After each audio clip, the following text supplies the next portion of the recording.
Warning!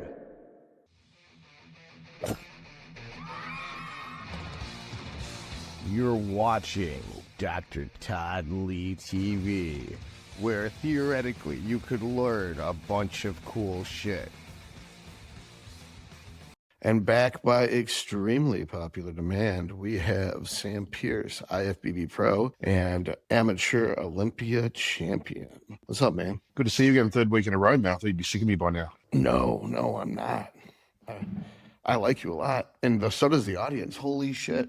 You got to feed my ego a little bit, man. You keep quiet all week. You got to tell me about this. What's the audience? I'm happy. Good to hear that.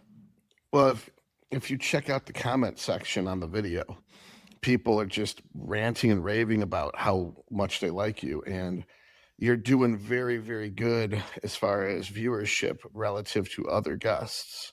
Fantastic. I don't think I've had this much positive views since the Dr. Dean conversation. No way. But awesome. Yeah. And when you think about it, we really didn't focus a lot on steroids the last episode either. We focused on training. So, you know, because of how hyper focused this culture is on drugs and how under focused they are on training and nutrition, the algorithm doesn't promote anything that isn't drug content. So if they're passive learners and they let YouTube tell them what to watch, all they get fed is steroid content. They never see any of the other videos that I put out. But if there's someone who actually goes to the channel and looks, they'll see that 4 to 10% of the videos are steroid videos.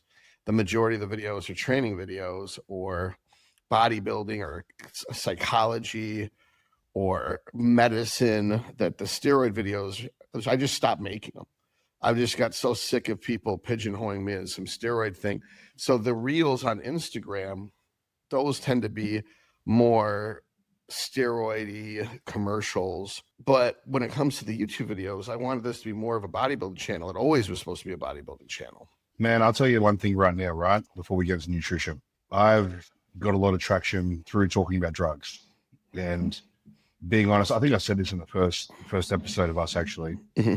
And people come to me thinking I'm this like wizard with talking about gear. But the thing is, I'm just open about it. It doesn't mean I'm a wizard. I've just had a lot of experiences with it. I've done my own kind of research. I've worked with very, very good reputable coaches that have taught me. Now, this is why I talk about what I talk about. So if we're getting good views for this, I hope this gets through their fucking thick skulls, because the reason why I talk so much about it, I'm so open about it, is because people look at IFBB pros, especially in the gym, whatever IFBB pro it is, it could be a physique guy, classic physique guy, or especially an open pro bodybuilder.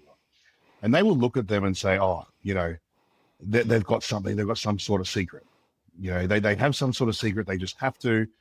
When in reality, the secret with the gear type stuff, which is not a secret, I think it's only 10% of it. I think 10 to 20% of it, because it's so important to get in nutrition training and recovery. Why I'm so open about what I talk about is for the simple fact that when I call someone a fucking idiot because they're 16 years old coming to me saying they're wanting to run trend for the first time, all this kind of stuff, I openly say, like, you're a fucking idiot. You're a dead set fucking idiot. And you should be doing more research about it. You shouldn't be going anywhere near this stuff. And not just 16-year-olds. I'm talking guys. I had a guy come to me when I first got to Dubai, and he was telling me, he's like, oh, my last coach is holding out on me. I just know that I've got to be taking more stuff. I want to run this heavy. He's telling me what he's running. And I'm like, dude, that's a pretty heavy cycle. That's a pretty experienced, like, real, it's more than what I take. And I come back to him, and he wants to come on board and everything like that. I'm like, okay, well, you know, this is what we're going to start off with, et cetera, et cetera. He didn't even know how to mix he didn't know how to, if I said, you know, say 200 milligrams of this or 200 mcg of this, he didn't know how to pull that out. He didn't know how to, you know, if you were to mix the water in, like the ratio, like simple maths you learn in fucking grade 8, grade 9, to figure out, you know, how to work those doses. And I'm sitting there thinking, like, you want to be blasting all this shit. And the thing is, it's not so much, you could just be bad at maths and whatever. But I'm going to go out there and assume straight away that if you aren't experienced or educated enough to know that, you haven't done any research anywhere else. It makes me question what you're doing with your dosaging. It makes me question what you're doing with your nutrition, training, and everything else, because you're so caught up on this big secret that IFBB pros and coaching gurus or in your field doctors, things like that are holding out on this hidden secret. So the reason why I'm really transparent about what I do is for the simple fact that people look at me and they go, well, he's probably not lying, because if he's open enough to be talking about this, that, or whatever, when I come back and say, look, you don't need 1,000 megs of tests to start. Like if you start on 250 meg and we microdose it that way across the week, like that will be more than enough than just jumping straight to 1,000. I'll just give this as an example, but there's a better chance they're going to listen to me, because I know behind my back or behind your back or whoever else it might be, they're going to be thinking, oh yeah, no, he really does this, or he really gives people that, or if you're really close to him or you get tight, you guys will end up doing this, which is just fucking bullshit. Yeah. I get the most common questions I get from people that irritates the fuck out of me is, how much water do I put in my GH bottle? And it's like, if there's 18 units in the bottle and your dose is 2 a day, it doesn't matter how much water you put in. It just matters that you take out 1/9 of the amount that you put in. They have no idea what I just said. No idea. They just have no brain. They can't think. They're just brain dead. And then number 2 is, I see your videos about Masteron. I want to try it. So they completely misunderstand the point that once you've mastered testosterone and growth hormone and you can't use any more because you're at the threshold of abuse, that's when you use Masteron, which is not better than test. It just has no side effects. So it's an adjunct to the test. And that I have like a required reading where every patient has to watch these 5 or 6 videos, and 0.0% of the people understand a fucking thing that's in them, even though it's in simple, plain English. It's not complicated at all. And it's just these drug addicts. They're just drug addicts. Even if they've never used steroids before, they've got this drug addict mindset where they want to use drugs to solve their problems. It's insane how fucking drug it's every day. It's always going to be the same case though. When I was natural competing as a natural, I know you're really taking gear. I know you're really doing this, blah, blah. And in my head, I was always like, yeah, I'll show them the day I start taking gear because they're going to see. And then as soon as you start taking gear, it's, I bet he takes this much, he's going to die at 30. You know, you're never going to win. So it's, it is a drug addict mentality. I think it's more of I call it more of a victim mentality, because subconsciously, they can't actually fathom that the boring, hard work is 90% of it. They have to sit there and go, okay, well, you know, Ronnie Coleman, I know he was doing, you know, 150 megs of Dynabol a day, 1,000 megs of test a day, and whatever the fuck I've heard over the years. And unfortunately, that's the only reasoning they can kind of have, because they can sleep at night saying that, okay, they can only get there in that method because they're never going to do the work themselves. It's the same thing like if you see someone driving down the street in a Lamborghini. First, those types of people will say, oh, they're lucky, or they're a drug dealer, or they had a trust fund kid, or whatever it is. You know? It's never that they're rich because they're hardworking. It's always either because family money or they're dishonest. So this is the same thing with gear. You know, it's like once they figure that out and they can sleep at night knowing that that's the real secret. It's like, that's what I tell people. I'm like, oh, I've done stupid shit. I've done my first year as an IFBB amateur. I was told by my coach back then to be running 300 meg a week of trim. And I slowly bumped it up right up to 700 and even did 1,000 for 2 weeks.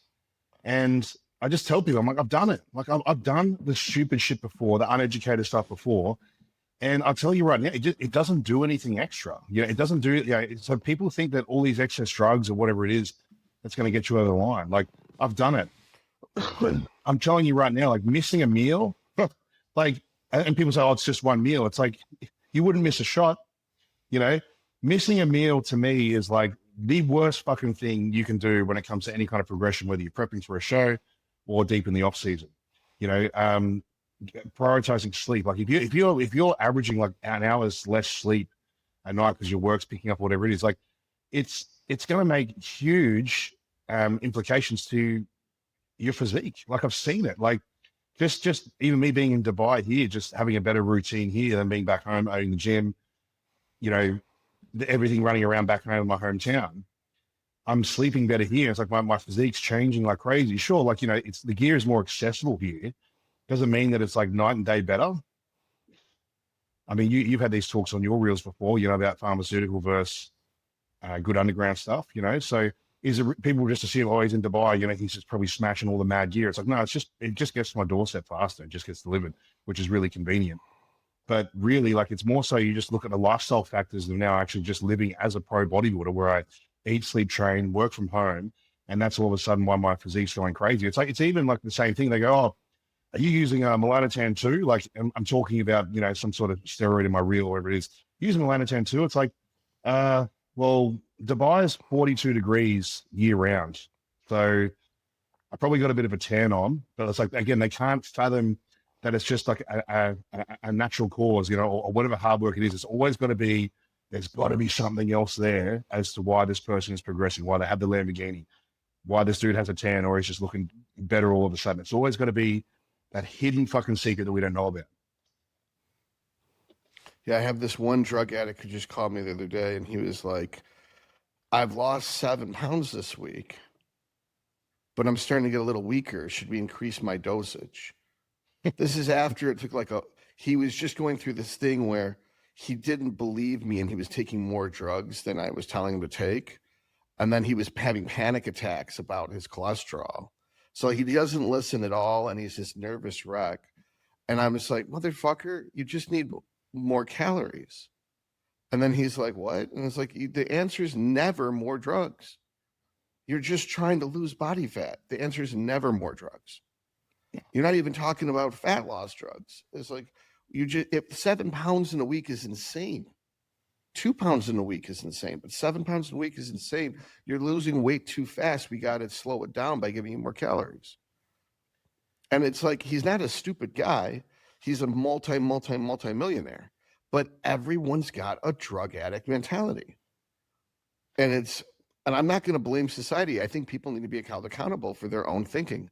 That this idea that if you have a tan, you must be on melanotan.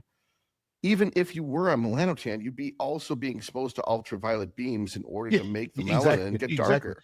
So all they are saying is, I'm a complete fucking retard drug addict by when they ask those questions. They don't know how much they tell you about them with their questions. Yeah, exactly. You know, the smart people it's hard talk less. Yeah. I was going to say that. Yeah, the smartest people are the ones who don't talk, they just listen. Mm-hmm. So the more the people ask questions, the more they let you know how dumb they are. Like, I just saw your video that you were saying that you can put the mast and the test in the same syringe. Is that true? I was like, no, I made a video where I was fucking lying. And they're like, well, you don't have to be such a smart ass. Like, you don't have to be such a dumbass. Why the fuck would I make a video? I get people come on my videos, Todd, and they're sitting there and they're saying, you're wrong, you're this, you know, you're full of shit, blah, blah, blah. And I just, I don't even, I used to like kind of take the piss out of them to get more comments coming back, and they wouldn't realize I'm only replying to them just to get, because the more you comment, obviously, it boosts the post. Yeah. But there's just so many of these That's why guys I'm willing to engage. It's not funny anymore. That's why. So it's not funny for me anymore. So I just sit there, and if you ever see comments, so for yourself, or if you see like the viewers watching this, if you see comments from me and I'm like, yeah, I'm wrong, you're actually completely right. That's just me now just replying back to them and just saying, like, you're not even worth, they're too set in their ways anyway. So I just let them have it. I'm like, yeah, no, you're right. I'm completely wrong, you know? I don't know. I just talk shit. It's like, it sounds like you're using short esters, like the bus you rode to school on. You know, like, I'll just trash people because I want them to blow up and get mad and start trying to fight with me, because it just drives up the comments. Yeah. And be like, oh, that's rage bait, blah, blah, blah. It's like, I don't clip and edit the shit, man. I just shoot it. And then if Kai decides to clip it up so it's provocative, and then it pisses off a bunch of bitches, perfect, and then they bitch and complain in the comment section and all these fights break out, it just makes engagement go up. And that's not my goal. My goal is to educate.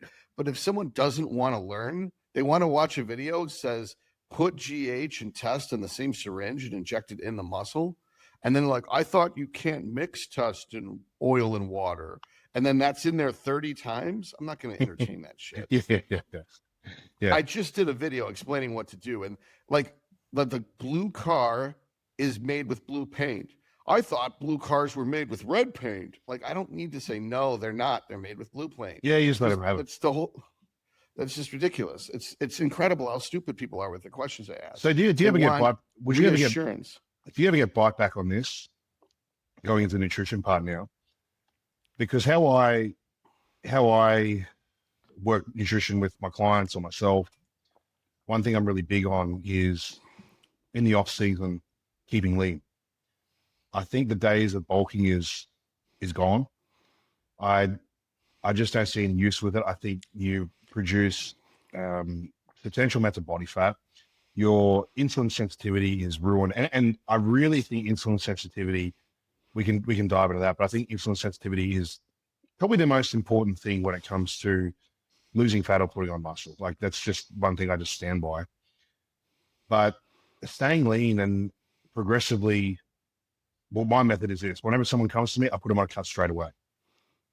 Where they want to put on muscle or lose body fat, say we want to put on muscle in the off season, you know, I'll say to them, I say, look, well, we're not really doing an off season or a pre-season. We're going to continuously grow muscle in a lean fashion. I don't want you to hear me saying, oh, what are we going to do in 8 weeks' time? What are we going to do? We're going to do the same fucking thing. This is what we do. We go to an initial cut first, really hard, 4 weeks, just to get the body moving, get it, okay, wake it up a little bit, because you're not going to be in the condition that I want you to be in anyway, unless you come out of a show, you know, but just for argument's sake.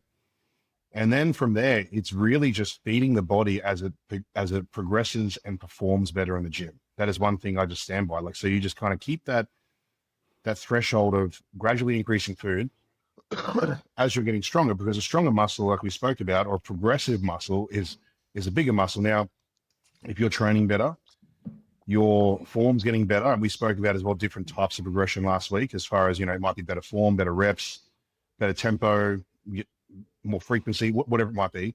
That's still going to gauge a higher output. So in reality, what's going to happen over time is that your maintenance is just going to keep, like, maintenance is going to keep increasing over time.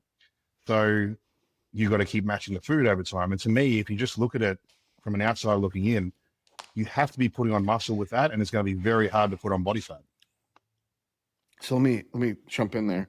It sounds like you watched Ella's opinion about maintenance calories. That me and Ella did a video called Autopsy of Bulking, where she was getting so much flack because her definition of maintenance is your body fat doesn't decrease or increase. Your weight can increase, but your body fat doesn't increase. I actually did see that. Yeah. And so it sounds like that's what we do. And that I've always felt that you should cut someone first so you can resensitize, because I have to assume everyone comes to me eating like an asshole, because most regular people, they do everything wrong. So if you eat, you know, you put them on a small deficit, get them start doing some cardio, try to get their cholesterol under control.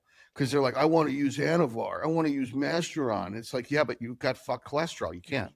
You're not healthy. You're not healthy enough to do steroids. So we're going to do HRT and have you become physically healthy and fit, and then we'll reevaluate the steroids. And so once they get lean enough and their blood work's good enough, they're like, all right, I want to change direction and start bulking. I'm like, we don't bulk, we put on muscle. Bulking means intentionally gaining fat in an attempt to get muscle. You're using a grenade in a hostage rescue situation. We use sniper rifles. It's like, and then they're like, oh, how much gear can I throw at this? It's like, you don't need any gear yet, because you haven't failed to grow muscle. The algorithm is, if you're sleeping enough, if you're eating enough, if you're training correctly, and you're not growing muscle, that's when we increase by a tiny amount, like either 10 DHB or 20 Masteron per day. And then when do I go up again? It's like, you might never go up again. It might be enough steroids for you to grow for the next 10 years. Using more drugs does not mean more muscle. No, it's training stimulus, assuming you're at least maintenance calories, that grows muscle. I think that's a really good way to put it. The maintenance is always keeping in check with your body fat. I think that's a really good good way to put it. And in reality, everyone will come back now and bite back and say, and I still get it now. I still think I got to do a bulk, or when should I do my next bulk? Or it's like the word itself. I can't stand it. But then the other thing too is I see in the social media world, okay, I'm doing a build phase, a bulk phase, a gain phase, a mass building. It's like, stop with the fucking names. Like, stop with the names. Like, they all mean the same shit to me. Like, it's so simple. Like, you just train harder every week, you recover harder every week, and you eat harder if you have to every week in accordance to what your body's giving you back. Like, it's so fucking simple. But the thing is, like, boring works. Like we talk back in business, right? Any successful business, they find a formula and they just repeat the process. And this is one of those things where people say to me, oh, off season's the hardest thing, or away from shows is the hardest thing. It's like, I think it's fucking easy. Like, I think prepping for shows when you're hungry and depleted and things like that is really hard. If you're good in the off season with very good insulin sensitivity, you've got a good routine, good sleep, you're hitting your cardio, and obviously training through the roof, it's fucking fun. I don't have this, like, people say, how do you walk around now between 135, 140? So what's that, 300 to 310 pounds? How do you walk around? It's like, I'm sweet. Like, you guys are seeing me 3 weeks in a row. I'm not out of fucking breath. I'm not sitting there with indigestion while I'm talking here back to back. Like, I never have a problem with anything. Like, I don't snore at night. I've actually don't have to use a CPAP anymore. I just use mouth tape, and all my numbers come back from my sleep reading really, really well. So, like, it's actually so much fun. I'm like, I actually really don't want to prep for a while because everything's so good. It's like me being 17 again, the first time you step into a gym and you're training just for the love of it, after school, just eating and training and enjoying the whole process. That's what it feels like right now. It's like, why shouldn't you feel like that in an off season? So you sound like you've got the off season perfect if you're able to grow and not blow out your insulin resistance. Now, according to what Snitch was telling me, is that when you leverage insulin, whether you're using excessive carbs or injectable insulin, you're also going to develop intramuscular triglyceride. And that intramuscular triglyceride causes inflammation, and the inflammation damages insulin resistance. It causes insulin resistance. So, in other words, impatience to get the most out of insulin ends up shortening the window that you can grow muscle without having to do a mini cut to get rid of the intramuscular triglycerides and resensitize yourself to insulin. So theoretically, you would eat just enough food to be in a slight surplus or maintenance of body fat percentage. Your weight's going up, but your body fat is not. And of course, the numbers in your logbook are going up, because if you're gaining weight and you're not getting stronger, it's fat. If you're gaining weight and you're getting stronger, it's muscle. If you're losing weight and you're getting stronger, you're gaining muscle and losing fat. In theory, and I think your point was, the reason why the term bulking is stupid is that your goal should be to build muscle the entire fucking year. You should be maybe if your maintenance calories is 4,000, you should probably be at 4,100 9 months of the year.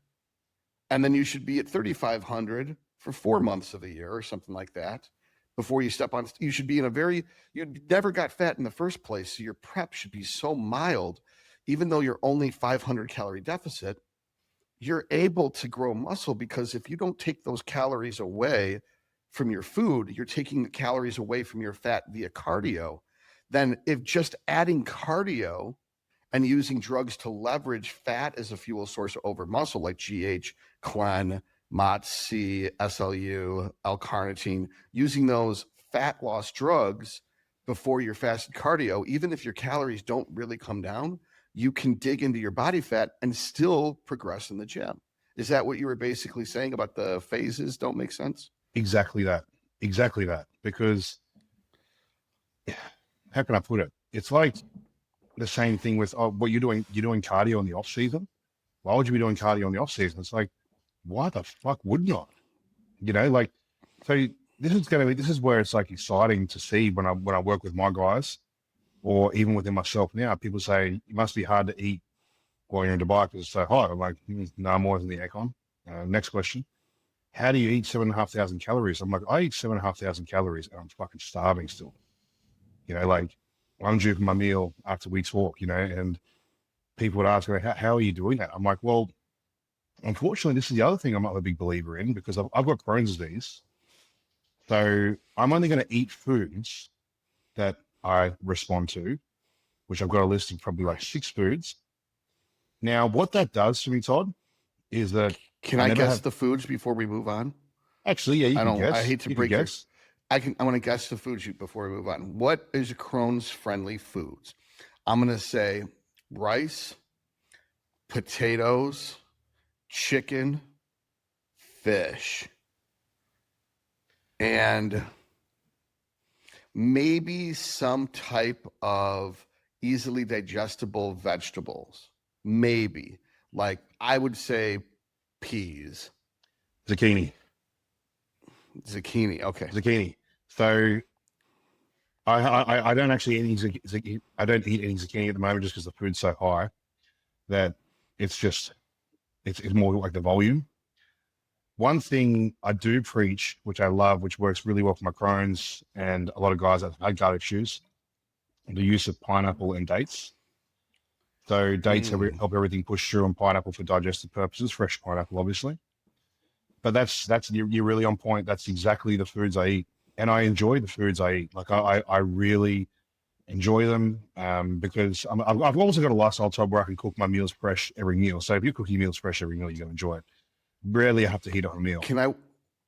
I hate to break your stride. I want to explain a couple things to the audience. So the pineapple has, I believe, papain, which is a digestive enzyme.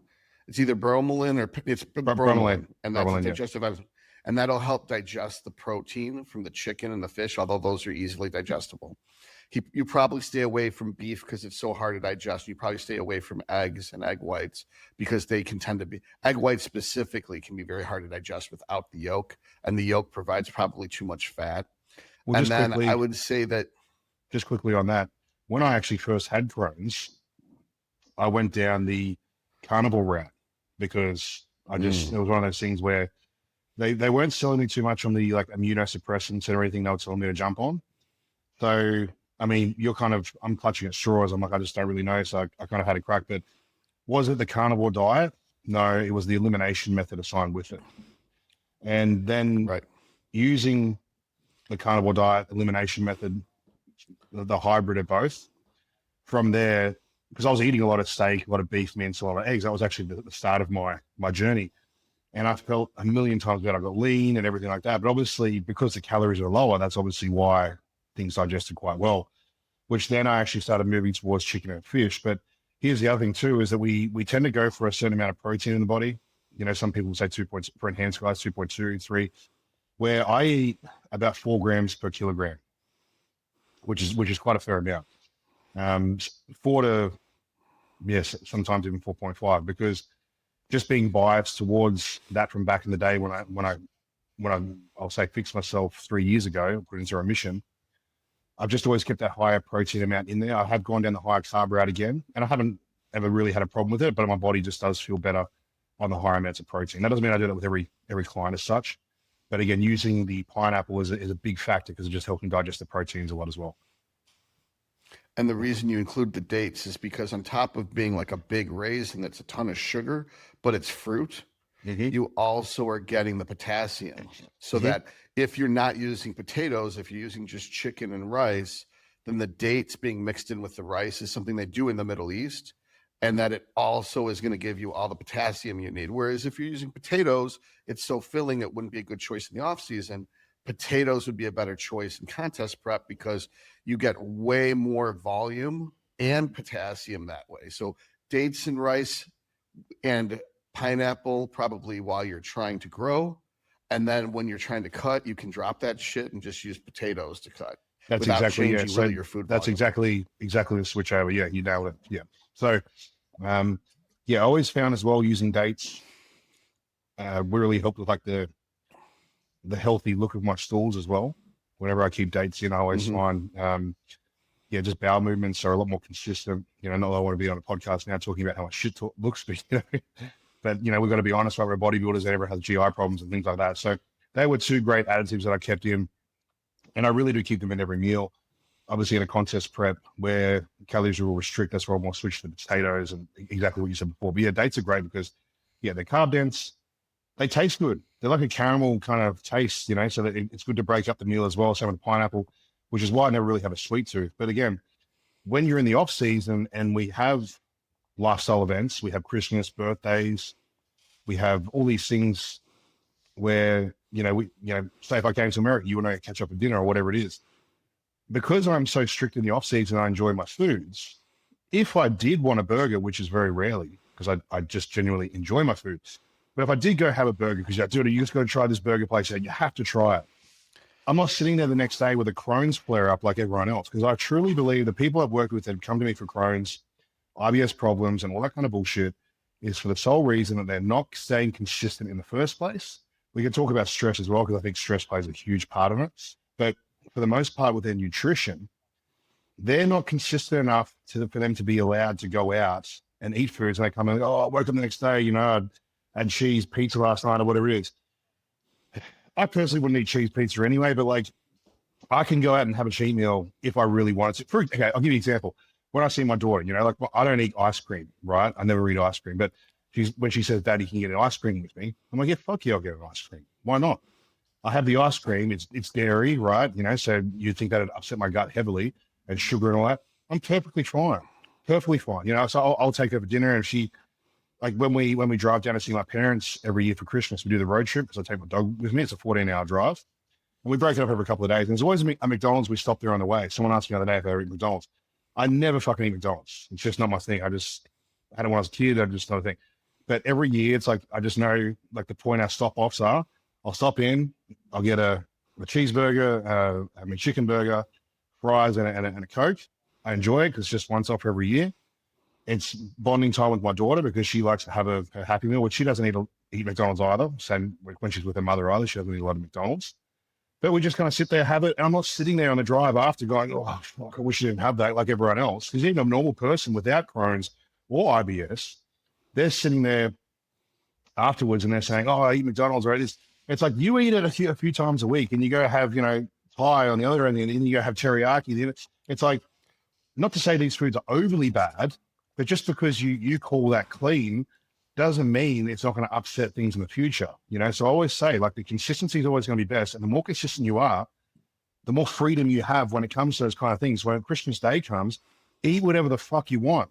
Don't follow your diet the whole day. If you want to go have Christmas Day off and you want to eat, chocolates for breakfast and fucking this for lunch and whatever it is, you want to have a few drinks, I guarantee you, if you're sitting there year round following it, when it comes to these events, which then you can enjoy, you're not making these sacrifices like everyone else says as a bodybuilder, like, you're going to miss out on so much as a bodybuilder. Do you go well to discipline and the sacrifice? I'm like, what fucking sacrifice? I don't sacrifice shit.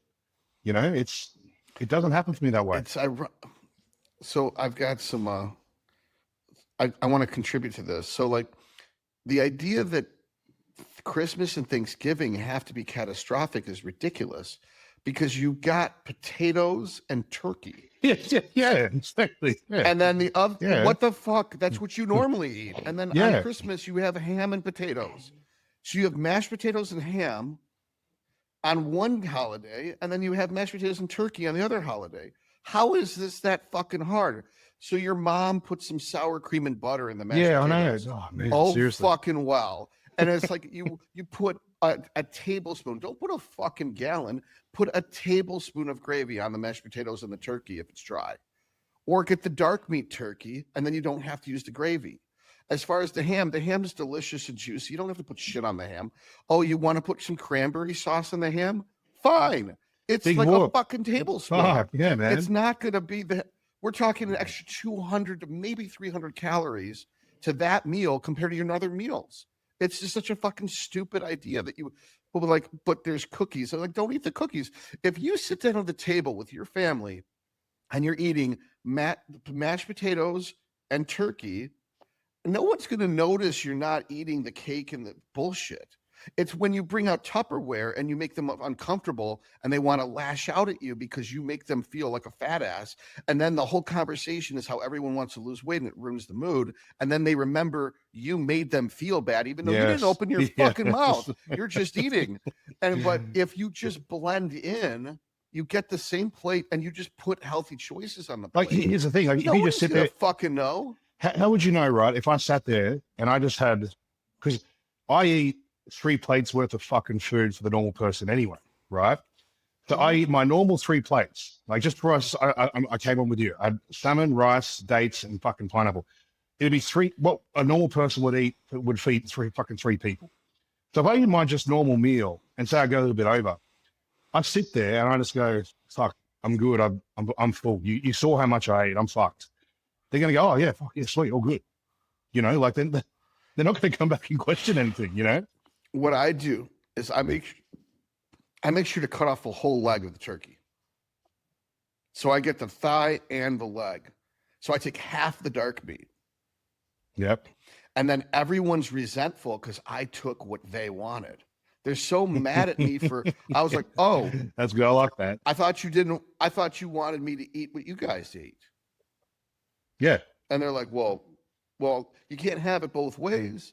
Yeah. You can't have me eat what you guys are eating. And then you get pissed about the fact that I eat more than all of you. But here's the thing too, Todd. Like I've said to people too, like I've said, if you're really worried about it, you know, say you might have your meal 1 and you're stressing about it, you know, just miss meal 2 and then have lunch, you know, and combine it that way. Like, it's not a huge deal. And as I said, if you're following stuff year round, like even in a prep, like I've had people where they're getting ready for season A, and that's, you know, say 10 weeks or 8 weeks away from the show, you should be well prepared anyway. You know, if you're sitting there and like one meal is going to fuck you, it's like, well, clearly we're not in a good spot in the first place and you shouldn't be doing the show. Unless it destroys digestion. Like, for example, with your McDonald's comment, Colton and Luke's figured out that McDonald's, you can smash McDonald's and be hungry 2 hours later. But if you eat Burger King, you're trashed for hours.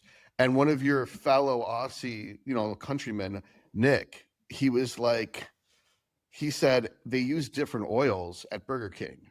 And I looked at the menu and like, yeah, everything at Burger King is twice the fat of what it is at McDonald's.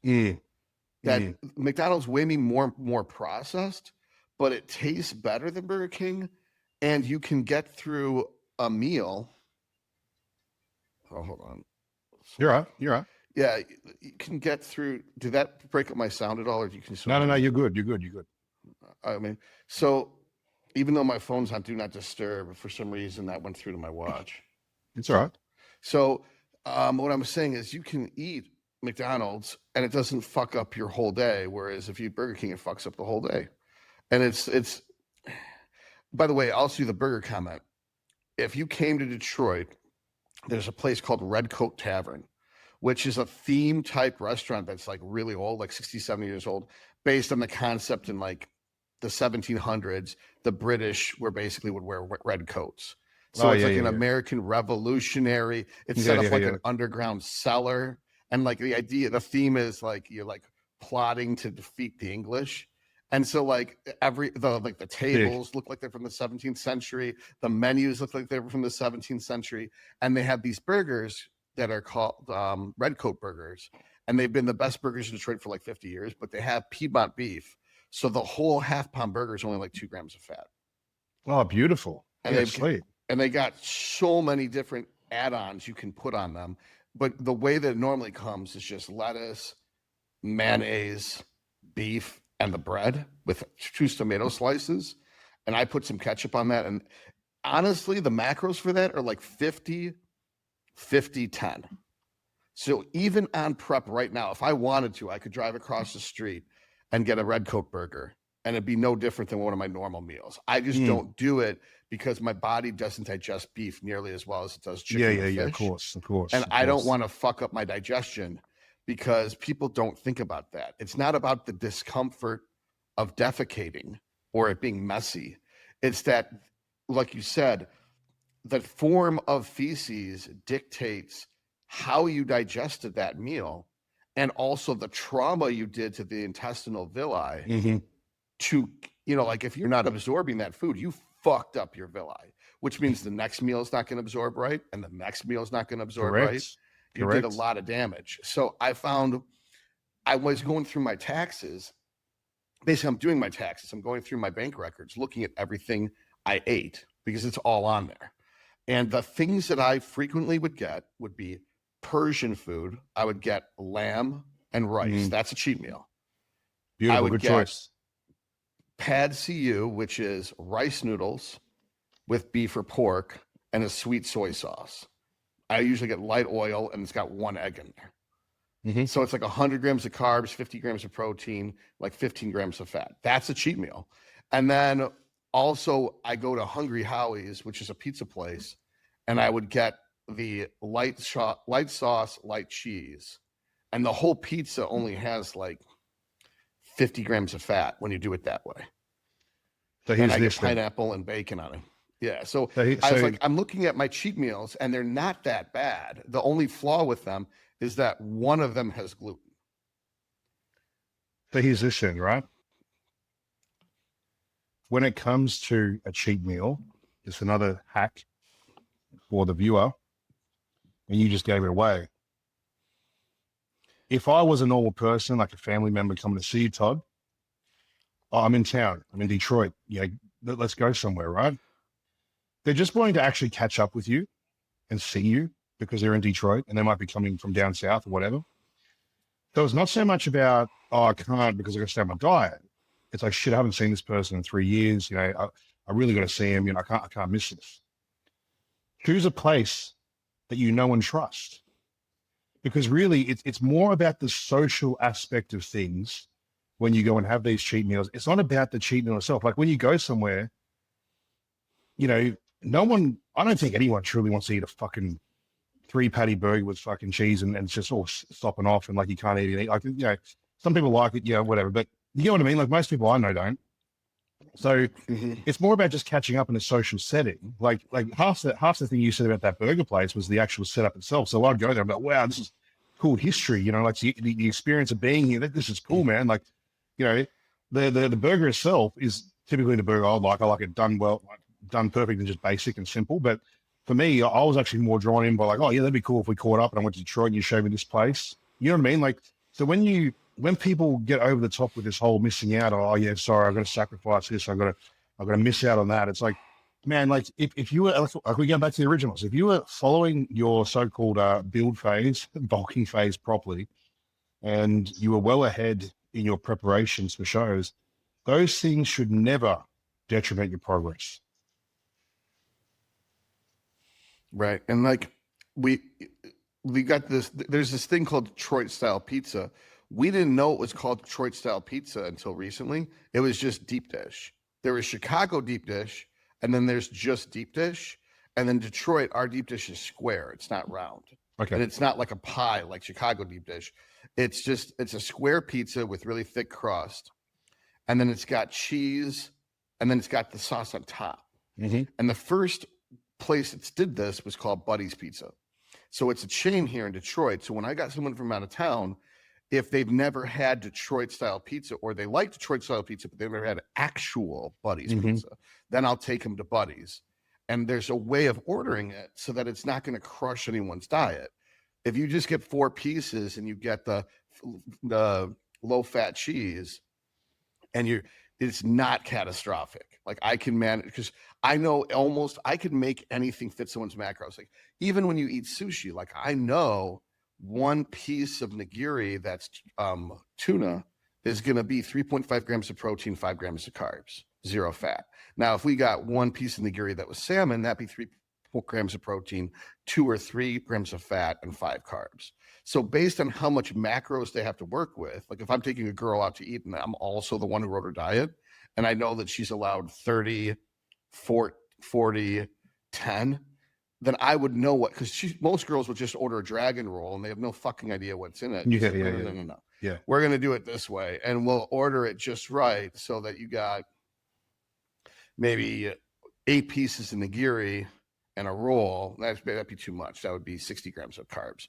But nonetheless, like you can match it to their macros and without being controlling. Like if people are like, oh, you like force girls to eat clean when you take them out on dates, it's like, no, but a lot of people are afraid to eat out because they don't know how and have it still hit their macros and not fuck up your digestion.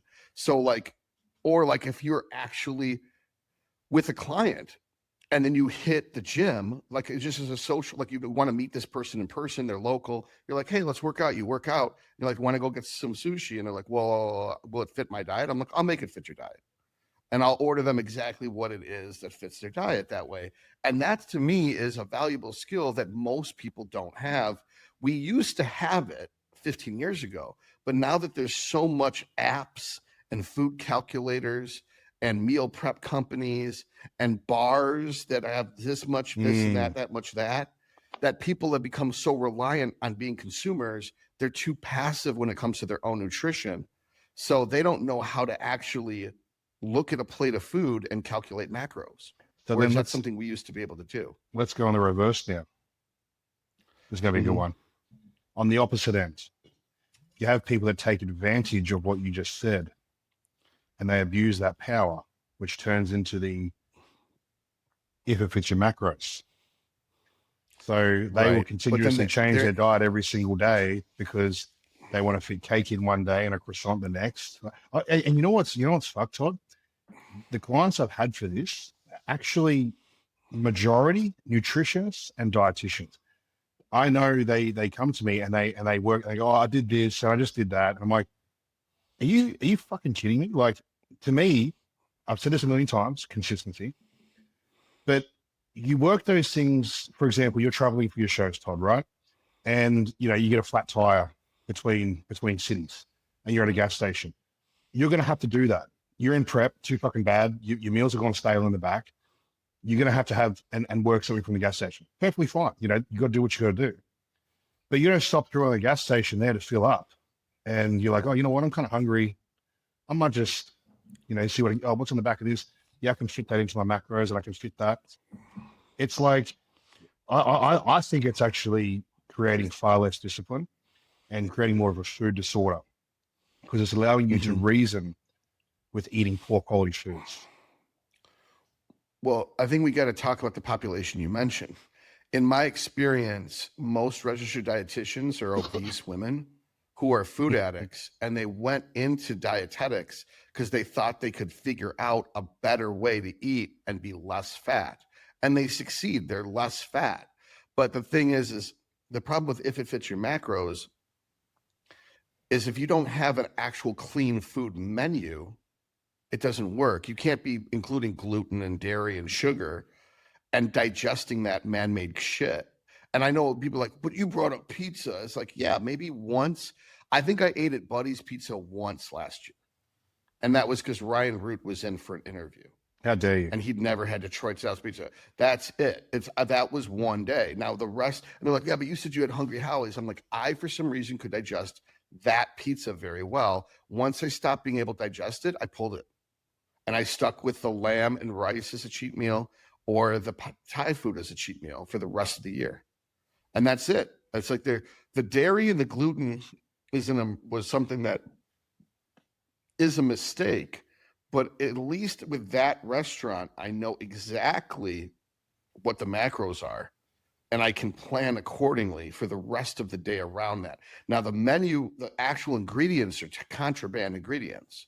They're going to fuck up your digestion for a while, and I'm not saying you should do that, but I'm saying that if you were going to have to do that, then at least having these your favorite foods, you should know at least what their macros are so you can plan around that. Mm-hmm. Completely agree. Yeah, completely agree. And, like you said, it's overweight women, right? That have become less fat. And they come back and argue that with me.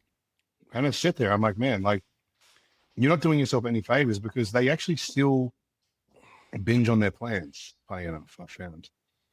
And that'd be off season or pre-contest. But if you were building your physique, male or female, and the males and females I work with that are my top end clients I would show,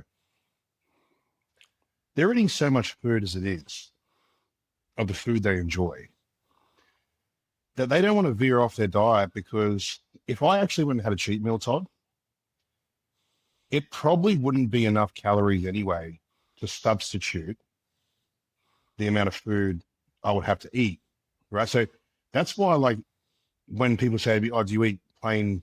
I'm like, look, I might put a little bit of Nando's sauce on it, nothing too spicy because that aggravates, or a tiny bit of barbecue sauce or something like that. But again, too much sauce, too much eating out, too much inconsistency.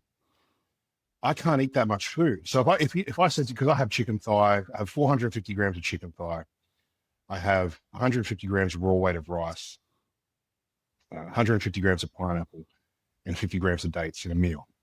That was the meal I just had before this. Mm-hmm. Now, to match that protein wise at a restaurant, I couldn't do it. One, would be very expensive, but two, I can't physically eat that much, because it's, as we say, it's cooked different. The sauces they use, it's tasty, it's beautiful. But you get through half of it and you're like, man, I'm done. Like I can't eat any more than this. So really, I'm actually missing out on quality foods and quality calories if I was to go out and eat to fit my macros on a daily basis. Mm-hmm. I found that, like, if you go to a Korean barbecue, like we got all you can eat Korean barbecue here. Yep. It's almost impossible to get enough food in. The only way for me to get enough food in is go to a sushi buffet. And then I can slam that stuff as long as I stay away from the fat containing fish. Once I've had enough protein and carbs, now I can start having the unagi, which is the barbecue eel, as like a dessert. And then as soon as the fat hits your stomach, then boom, your pyloric sphincter slams shut and your stomach's done. So I always stay away. If I'm trying to eat as much as possible to get at a restaurant, get in enough food, I pretty much have to go to a buffet and stick to something like sushi, because it's just white rice with sugar in it. And then you've got the salty soy sauce, you've got the sweet and the salt. It's hyper palatable, which will keep you eating even if you're full. Mm-hmm. Mm-hmm. And then the fish digests so fast that it's not going to slow you down. And then as soon as any fat hits your stomach, boom, that pyloric sphincter slams shut and you're done eating that meal. That's probably why, like, say your lamb and rice meal, you probably fill up on that quite quickly, because lamb's a fattier meat. It's exactly 6 to 8 ounces of lamb, and it's hard to get through that. But I could easily slam 12 ounces of chicken and rice, no problem. Yeah. Which is why it's a great cheat meal, is because it's self-limiting.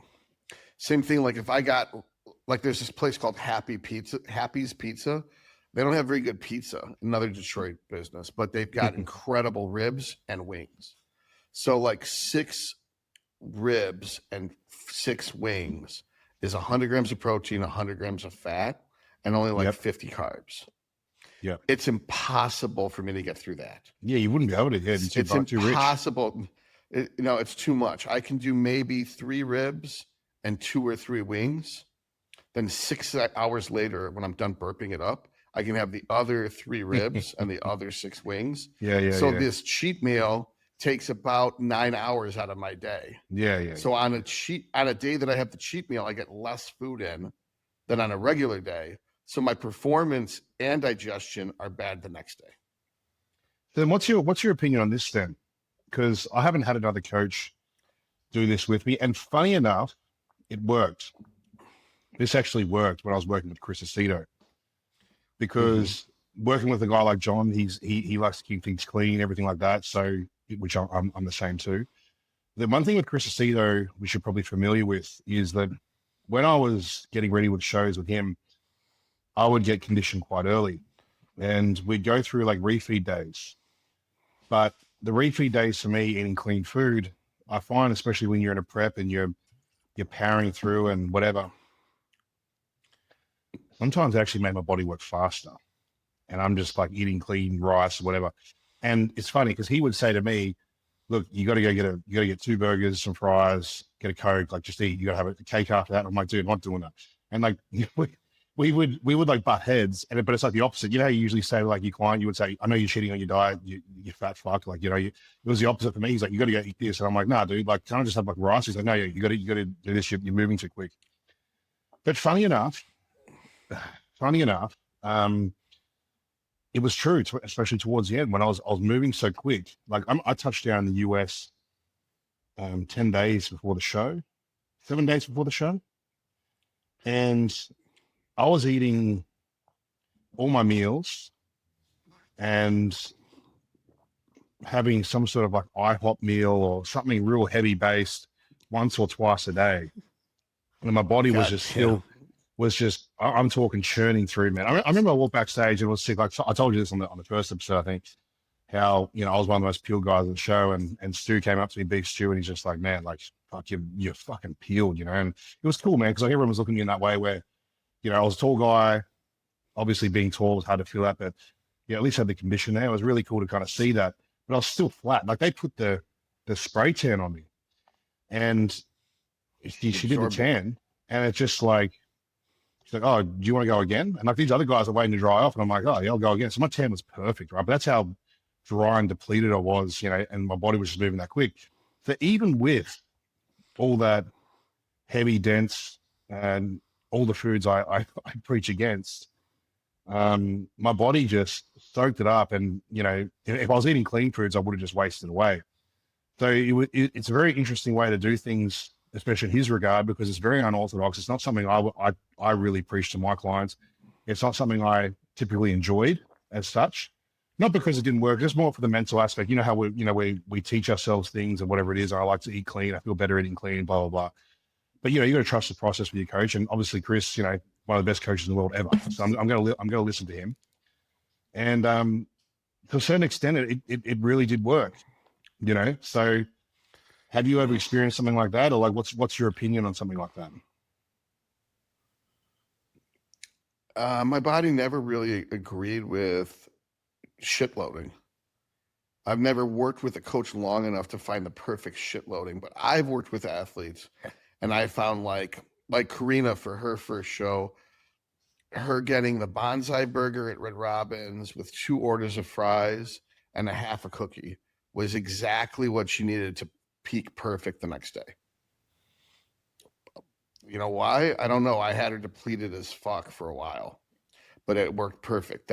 We've tried out several different cheat meals as a way of loading before the day before, and that worked out perfect. Now with clients, unless you're sitting there with them at the restaurant, you can't make sure that they stick to that, because once you light that fire, they might just keep eating. Yeah. You know what I mean? Yeah. If you're not going to pull the other half of the cookie away from them, they're going to eat the whole cookie, or they're going to get 3 orders of fries. You know what I mean? So that doesn't work with people if you don't have direct physical control of them. Whereas so you usually have to be like, okay, we're going to add this much honey and rice cakes to every meal, or almond butter and rice cakes with honey to every meal. And that's more standardized. Like, 'cause they can weigh the almond butter and put it on. But like, if you're going to pick a restaurant, like I know with Chris Aceto, it's Five Guys. It's 2 burgers, 1 fry, and a large Coke from Five Guys. Or it's a muffin. Like that's what he likes to use when he. Yeah, that's his big ones. Or a cookie. Yeah, that's his. Yeah. So me being anal, I would go to Costco, and I would buy the cinnamon style muffins that are like 680 or 1400 calories, and I would say, Chris, this is the muffin I want to use because it's standardized, and we can get this muffin in every city in America. And make sure he's okay with me having a standardized muffin so that we can measure, because otherwise just random ass muffins not all muffins are created equal. Yeah. You know correct, what I mean? Yeah. And that's why I think McDonald's is something that Roman Fritz would use, was either Domino's Pizza or McDonald's, is he can get a Domino's Pizza or a McDonald's in any city in the world. Oh yeah. Okay. Not that it's his favorite food, but it's reproducible. He has the same order that he eats the night before. He has like 2 Domino's pizzas or something. And then the morning of the show, he would have 4 of these burgers, 3 fries, 2 apple pies. He had like a standardized order for filling out. And that's something that I think is critical.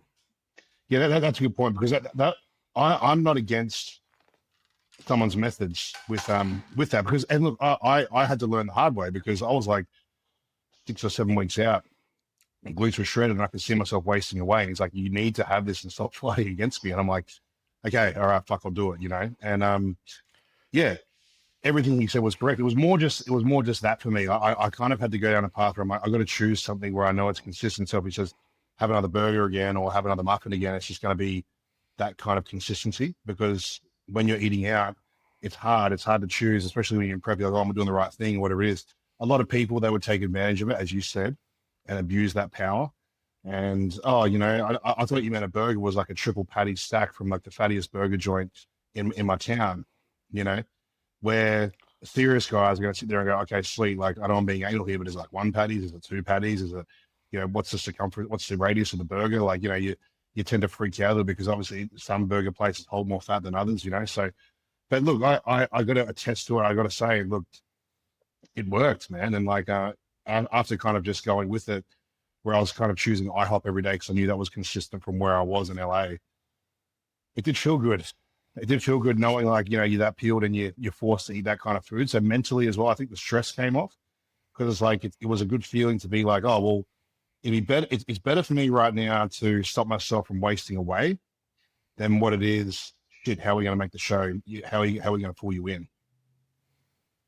So my standardized system is, assuming someone's doing legs push pull, which is how I program the standard programming, is legs push pull. Mm-hmm. It goes legs push pull off, legs push pull off. So on the off day, at the last meal, you have an additional high carb meal. Mm-hmm. That's a carb reload to then prime them for the leg workout the next day. And if they're in a deficit, they would have retatrutide after the high carb meal, so that they can go 3 days with decreased appetite. Most people, they will fuck this up and they'll go have ribs. Like, ribs is not a high carb meal, it's a high fat meal. So they just throw away 3 days worth of progress. But, you know, some people are smart. They're like, "I'll just have 3 extra cups of rice." And I was like, "Oh," and they'll be like, "Can I have the 3 extra cups of rice throughout the day?" It's like, that's even better.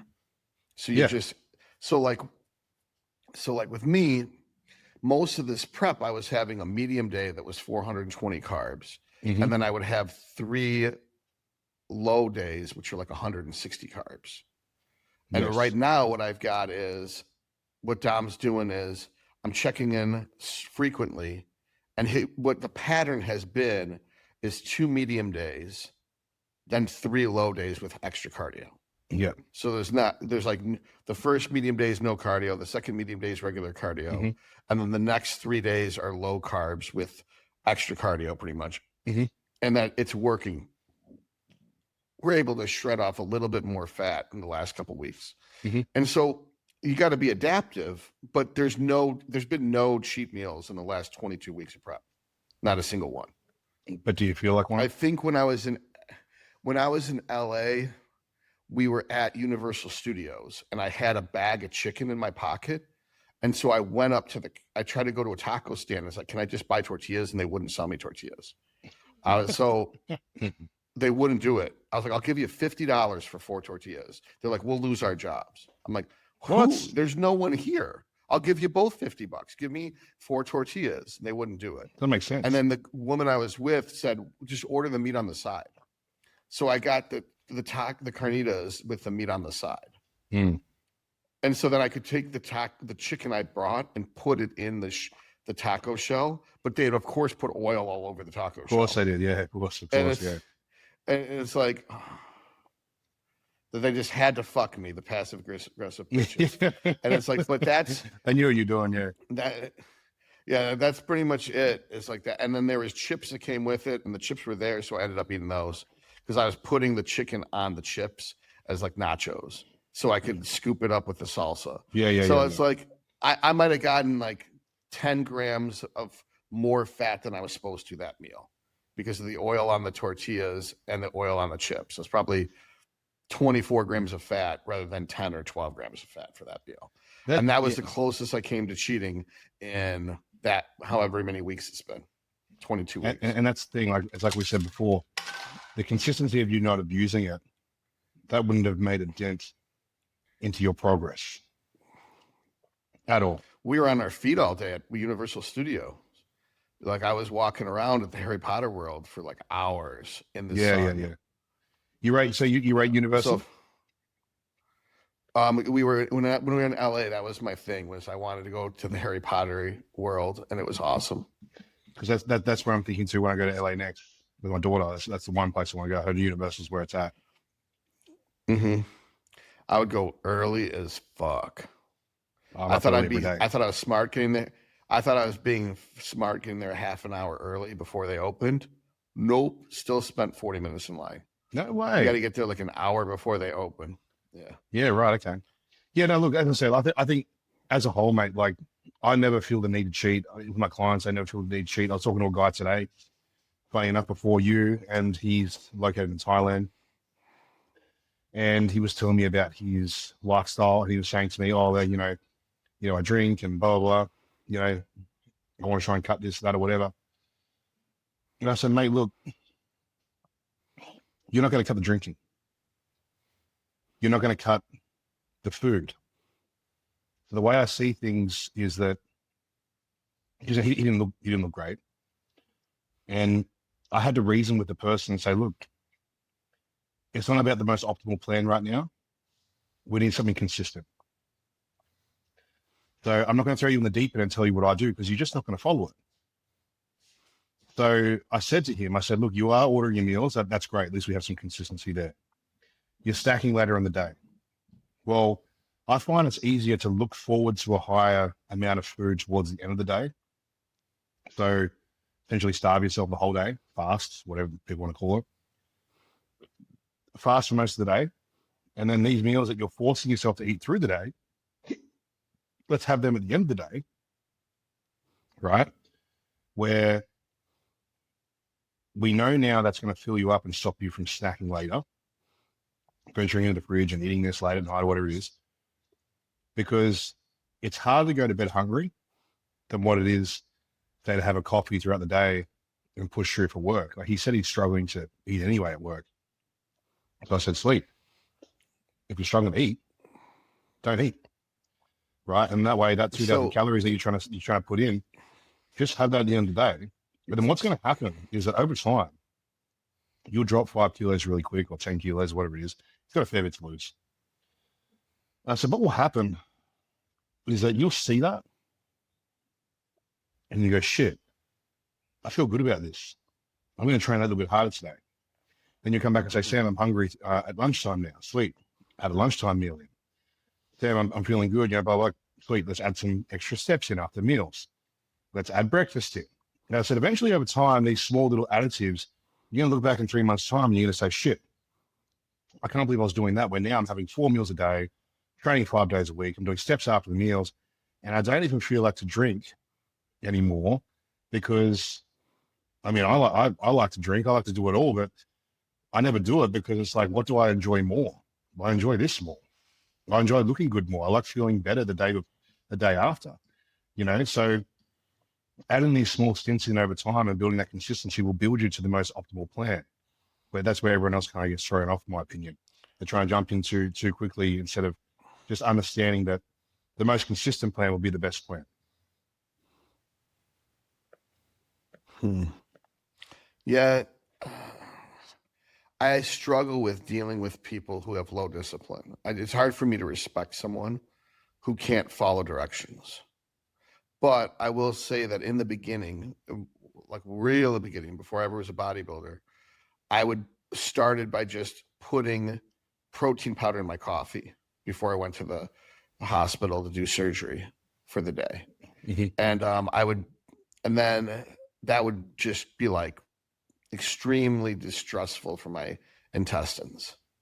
So I eventually figured out that cut the coffee out, have the protein shake and a caffeine pill or something like that. And then that would help. And then I would have chicken breasts.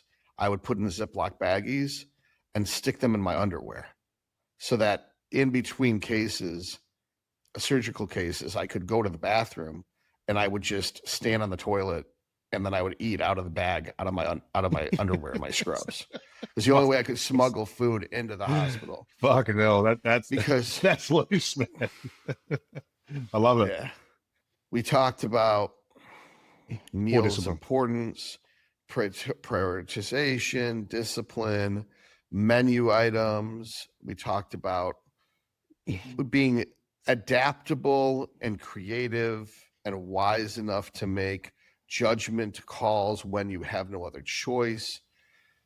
We talked about things like that. What we didn't, you talked about the amount of protein you use, which is 4 grams per kilogram, which is about 2 grams per pound for Americans. We didn't really talk about amounts of carbs or fat. In my experience, you use as much carbs and as little fat as you can without ruining your insulin sensitivity. Mm-hmm. And that the point of using fat in these cases is you've already maxed out on the amount of carbs you can get away with without having to blast insulin. And that rather than turning to insulin, you just start using oil, like an easily digestible oil, like olive oil or macadamia nut oil, or more protein to get in more calories. Correct. Exactly that. Yeah, I stick to that as well because I learned that through John, because I can always tolerate super high amounts of carbohydrates. I could go 1,500 easy, but how much carbohydrates do you really need as well? You know, carbohydrates are fantastic, but how far do you really need to push carbohydrates to get their benefit? And so now I only really stick, I don't think I haven't gone above 850. This is the highest I've been. But anywhere from that 650 to 750, I think is a good amount for myself, obviously with the high amounts of protein, and then start basing the denseness of food through fats. And to me as well, again, like that many carbohydrates, it's a lot of volume too. So I think just understanding that, you know, finding your kind of peak ratios, and look, high carbs might work well for you in that regard. But yeah, I don't think I could see myself going above 1,000 again. I just don't think there's going to be much use to that. One of my tricks would be, you got a certain amount of chicken and rice you can't handle anymore, even though you're using jasmine rice, right? And you're putting a little bit of peas and carrots in there for vitamins and for fiber and digestion, but you need more calories. Here's 2 hacks. You can have a protein shake after the meal to get in more protein, because, you know, just because 4 grams per kilogram might be the maximum beneficial, it's going to be less damaging to insulin sensitivity to have extra protein in a liquid form than it would be to put sugar on the meal. Correct. And then the next step would be you'd mix in, you could have rice cakes with almond butter to get in fat and carbs. You could put honey or jam on the rice cakes. You could put raisins on the rice cakes, or craisins, but craisins are made with table sugar. We don't like that. But if you're having a dessert post-meal that's a protein shake with almond butter and rice cakes, and you put cinnamon on those rice cakes, you will keep eating even though you were full. And because of the cinnamon, it'll prime your body to absorb all of the food faster. Yeah. So in your case, you put pineapple and dates in the rice, perhaps, with the chicken, and that would be a delicious meal. And then if you needed more calories, I would say, you know, have some almond butter on rice cakes, and that'll just drive it up. Chris Aceto told, I think, Jay Cutler to do peanut butter and jelly sandwiches. And personally, I think almond butter is better than peanut butter for a number of reasons. And unless it's sourdough bread, we're not going to digest the bread that well. Although if you use the cinnamon raisin Ezekiel bread with almond butter, that's also a great option. I just think the rice cakes are easier. Big fan of sourdough. Yeah, that was one of the ones I found actually with Crohn's. But look, here's the other thing too, because people say, oh, but those foods might have some sugar in them, whatever it be, even though it might be from fruits, natural sugars, whatever it might be. But I do believe as well, once you're eating such a high amounts of protein, clean carbohydrates, the whole blood sugar spiking, everything like that from sugars is kind of it's kind of gone out the window, in my opinion. I really don't think it's kind of plausible. Hence why I'm actually not. I used to be really against protein shakes when I was younger, but only as a recent, I'm actually a fan of them if you're having them besides in addition with um, whole food meals. So Right. I use whether beef you for that reason. yeah, if you blend it up in a shake, you know, and you're having oats and berries and honey or whatever it is, and you have it as a shake, or something like a cream or rice meal, which I use around training times, and then you're adding fruits, etc., with it. You know, I don't see. I never have problems anymore with. I used to think, I think because of my Crohn's, but I don't like whey protein powders or any kind of protein powders for myself on their own. I've just never felt good having them on their own. I just, you know, it's never digestible. But as soon as I've mixed in my shakes or having them as an additive to a meal, I think they're fantastic. I disagree with the movement to use dairy shakes that started by the dairy industry, and that the fact that whey has a high leucine content, I don't really give a fuck. You could just use a beef protein and either add, and if you add beef protein shake to the meal, there's enough leucine there. You don't need the leucine from whey. The idea of having a leucine spike post workout, you could achieve that with EAA's intra workout. Correct. You Yes. don't the you can avoid dairy. I'm not suggesting anybody use fucking whey protein. I'm saying beef protein, pea protein, rice protein. There's a plenty of whole food protein options. Um, True Nutrition makes beef protein as an option. That MRE Light is on paper great, but they still put fucking dairy in it for texture, which I'll is an do that. asshole Okay. thing to do. Yeah. Yeah, it's like you're going that far out of your way to get a dairy-free protein, and then you add milk for texture. It's like Yeah. fuck people that give a fuck about texture. This is bodybuilding. It's like I feel like I'm Leonidas, and I want to say this is Sparta, and just Yeah. kick This those is people bodybuilding. in the Yeah. fucking pit of death. It's like we don't fucking care about texture in our shakes, and they're like, yeah, but they're trying to market the general consumer. Fuck the general consumer. Don't contaminate our sport with your pussy bullshit. With your the texture of the shake has to be milky. It's just like drink your husband's cum. Like fuck you and your milky texture shakes. So It's with like the I got a question for you actually. Collagen based protein is that extracted from beef? it's just beef tendons and hooves. Yeah. So So because basically, if that's you one look thing at I the was using in amino my acid Crohn's. profile, it's identical. Yeah. Yeah, well, I was using that in my Crohn's remission. So when I was having collagen protein, I was having beef beef mince, ribeye steak, and eggs. That was my elimination diet. And I got a lot of pushback on that because people were saying, "Oh, collagen protein is not enough leucine or whatever." And that was my argument. I'm like, yeah, look, I know it doesn't have as much as say whey, but I'm only eating protein and fats from the meats themselves. I never saw a detriment to because you know you got to remember as well when you're eating that many calories when you're on a carnivore diet, you're pushing probably 5 6 grams of protein per kilogram. You know, I can only eat so much steak, man. I love steak, but there's only so much I can eat. So that's where I just kind of came to my own head just to kind of say, okay, well, let's come to this conclusion. Let's just add some collagen protein just so I know it won't upset my stomach and have that as an additive to the meals. And that's actually when I started learning about, okay, well, if that kind of feels all right, then I started, you know, adding in things like whey or whatever whey proteins down the line. But yeah, I never saw a problem with having collagen proteins. I don't have a problem with, say, vegan proteins either. I just think, as I said, like, I think on that front, you just got to be having them as an additive to a meal. Right. That you're not they'll be like, oh, it's not a complete protein. It's like, sure it is. It's complete, it's just not sufficient. It doesn't have a Yes. sufficient amount of leucine. But if you took pea protein with rich in arginine and glutamine and you mixed it with leucine, boom, you've got a very anabolic drink. So people are taking the dumbest approach. Like you've processed the fuck out of this food to make it a shake. Why is it so far fetched to put leucine in it to get the job Yeah. complete? Yeah. Good point. Yeah. It's Exactly. just so like, and people are like, why don't you make those proteins? It's like because there's no market. Like there's the margins on protein powder is shit. It's not, and especially then now. there's Yeah, how much, and I'm like, and people are more interested in what things taste like because they're little pussy bitches. They don't understand the science, so they can't read a label and know that your shit's better than other people's shit. dude, I used to love back in the day. You know, when you have like a pre-workout or something. You know, when I first started training, I bought my first pre-workout. It was I think it was No Explode. Was Yeah, it that was Nano my first two. or Nano Vapor. Nano Vapor was my very Yeah. first. So that was my first night, and then No Explode.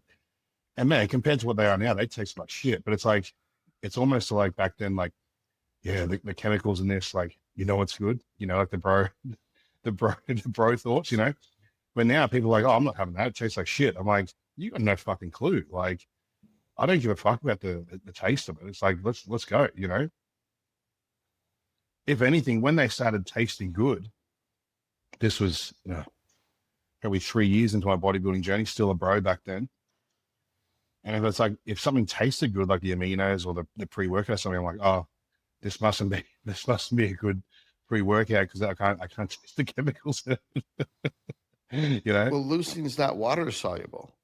So people used to bitch like, why isn't it dissolving? It's like, because leucine's not water soluble. Well, my other products that have my other BCAA products dissolve. I'm like, because they're not real. That's right. That's Or right. they've Yeah. been chemically altered.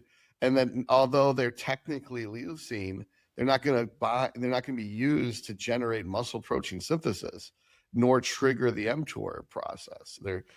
It's people are so dumb that it's a branch chain amino acid. So it doesn't have a polar tip. So it's not going to dissolve in water. It's going to be hydrophobic, not hydrophilic. It's just I basic used to get chemistry. roasted. I used to get roasted by my bro friends back in the day because I always believed in essential amino acids over branch chain amino acids. And then it was like a few years later where it all kind of came undone that branch chains were nowhere near as good as essential amino acids and all that. And it's like, yeah, I made sense of that for years, and I still use essential amino acids around training. I think I've never really had, as I said, I don't have shakes on their own anyway. So I always thought it made more sense, like you said earlier, to get the full benefit of essential amino acids around training times, and then source everything else from whole foods. Right. And it's like, there's nothing wrong. Like, I will have a beef shake on the drive home from the gym because I had plenty of EAAs in my battle meat, which is my intra drink. Mm. And of like, will I eventually make a beef protein with leucine? Yeah. Will I eventually make a vegan protein with leucine? Yeah. When I'm like, I've got an extra 100 grand sitting around and I'm not going to turn any profit on it. Let's just make these products that no one's going to buy so they can get rancid on the shelf. That's when I'd want to just throw money away and make the best protein on earth because no one's going to want to pay for it because they could get cheaper protein that's whey or something. That, satisfies the taste buds. Mm-hmm. It's way more important, It's right? cheap and it tastes good. And that's more important than actually having it work. That's why as well, like when I say to people, I remember back in the day, they say, oh, this protein's amazing, whatever it is, this, that, or whatever. And you're like, have you actually read the label on it of what's in there? Do. You know, like, and they go, oh, but it's got 24 grams of protein. But I'm like, yeah, but it's 65% protein, 55% protein. Like, yeah, but it's low on carbs. I'm like, what the fuck else do you think is in there? Yeah. And just not all proteins equal. Protein is just a collection of amino acids. You need all of them, but you don't need them all in just some random ass ratio. You want most of those amino acids to be from leucine, glutamine, maybe arginine, the other EAAs. It's so fucking hard. Even when you're producing products and you order the product to have EAAs, the laboratories or manufacturers they're so confused that they think you mean BCAAs. Oh no. And then you have to double check their work and be like, no, this isn't supposed to be BCAAs, it's supposed to be EAAs. They're like, what's that? And it's like, oh shit. Where do you get started? Fuck. They're like, we could save you $1 a container. And you're like, how many times do I have to tell you this? I don't give a fuck if I turn a profit. This is just about making the best products on earth. I make money other ways. I don't need to make money on the supplements. I just need to break even, and I will. I want the best shit ever made. So I can honestly say my shit is the best shit on the planet. And if I'm known as an honest to a fault person that has no filter and hurts people's feelings, and I'm like, my shit is made to be the best shit, fuck the margins. I don't care if I make a profit. People will believe it. And they're like, I don't give a fuck if it tastes good. It does taste good because other people flavor it. But if it was up to me, it would taste like shit just so that pussies can't drink it. Like, I don't want to help you be pussies. Like, if people listen to rap music, they can't drink my shit. Only people who listen to metal can drink my shit. That's on the front bottle, it tastes disgusting, and you have to listen to metal while you lift. Otherwise, you're not even allowed to use my brand. That's what I'd want it to be. I would just want someone to walk up and like just slap the drink out of their hands and be like, "You're too much of a pussy to drink this," and just slap the drink. Yeah, you gotta put that on the Valhalla Labs products are only. Yeah, Valhalla Labs is not for pussies. Like when they go to buy it, you got to check their Spotify playlist. Yeah. They have to get a Spotify biopsy. I was like, if there's no suffocation or dismember or dying fetus on your playlist, you can't listen. You can't, what do you call it? Drink Valhalla Labs drinks. What else you got for me, man? What about you, man? What else you got for me today? You've blasted with plenty of questions today. I love it. Yeah, dude. So, what are your final thoughts? Like, because we've been on for almost an hour and a half now. If someone sat through this whole thing, what are the 4 most important things about nutrition that anyone who wants to be a bodybuilder needs to know if they're just getting into the sport? Whole foods, as much as you can. But don't get caught up with the whole calories in versus calories out. Don't get too caught up with having to have 5 to 6 meals or 6 meals per day, because that's what Jay Cutler had. If your consistent plan only fits for 4, work in 4 and make sure it's consistent. Don't worry about having 6, 7, 8, 9, 10. It solely depends on the person. Finally, number 4, I would say, because I'm biased, protein is king. Protein is the king. I think you need to be, I really don't believe, from what I've seen working with clients and myself, that protein needs to be limited. I really feel over time that we're trying to eat less protein. Just from what I'm seeing as a whole, we're trying to get away with eating less and less and less amounts of protein, which I'm sure works to some extent. But on the other side, Todd, is that when it comes to monkey see, monkey do, the best bodybuilders were the late 90s, early 2000s. Well, I'm a bit of a monkey see, monkey do type of guy as well, which is why we didn't touch on this, but you said things like fasted cardio. That's very rare to talk about now. A lot of people talk about steps. I'm still a huge fan of fasted cardio. I'm still a huge fan of eating copious amounts of protein, especially if you're on the gas. I really do believe that keeping those protein amounts high won't be any detriment to you, even if you weren't to process it, rather than just adding in sugars and bad sources of fats just to get calories in. That would be my top 4. If someone was watching this and they wanted to start out, I think that, it's a basic top 4, but especially like the last one, it's a top 4 that is really kind of getting phased out and almost frowned upon. Yeah, it's a rebel to give people good common sense information, like eat whole foods, don't force feed yourself, don't eat toxic waste just to get your calories over a threshold to force the scale to go up, because that's fat. And the number of meals isn't as important as making sure that you're spacing your meals out. So you're eating at least every 3 or 4 hours. So you get, there's a refractory window. Once you trigger the mTOR with a leucine spike, it takes like 4 hours to reset that mTOR pathway. So you can really only get 4 anabolic meals in a day. So having more than 4 meals is basically there to regulate your blood sugar, not to generate more muscle protein synthesis. Exactly. Yes. I learned that with Crohn's. Yeah, definitely. All right, bud. Well, this has been a good episode. We got to think about what we want to do for episode 4. You must have had a few people in these comments getting back again. Oh, fuck yeah, dude. People love you. You're like the most popular guest I think I've ever had, man. All right, let's rock and roll. You know what? It's just a refreshing conversation because it's not a bunch of gear talk that's irrelevant. You're more interested in what actually matters, which is real bodybuilding. If people are watching it because you're popular, and I think you're a fan. Well, how should I say fan? I think you have a lot of younger fans. So we have the opportunity to really help younger people. and get them out of the Gen X mindset of throwing barbells around as heavy as you can and drinking 1 million protein shakes and blasting grams of test. Like, I think that we have the opportunity to help the next generation, Gen Z, not make the mistakes that the Gen Xers did. Dude, just quickly, you know what's funny? Even like, ask John this next week, because as a coach, I like to ask coach questions, and I still found myself asking questions not to the extent we're talking before, but there still was some things where I'd ask him and and after I've said it, I'm like, I know what the answer I'm going to get back. Things like, oh, should we introduce this or that or whatever? Obviously, my question's a bit more calculated than, just shooting from the hip. But even I can still recall there's still some things where that intention still kind of shoots through because you're speaking to a gear expert. And then you speak to guys like yourself, you speak to guys like John, and he's telling you the same stuff we're preaching now, so when you go up the ranks of these guys, whether they be top pros, top coaches, well, John's both of them, he's a top coach and top pro. Guys, there's no difference what we're talking about today. So I hope that's actually other than the 4 musts, I really hope that's the main message people get through, man. So yeah, let's rock and roll next week. I'm all for it. All right, buddy. I'll talk to you later, man. Have a great week. Lovely chatting to you as always. See you, buddy.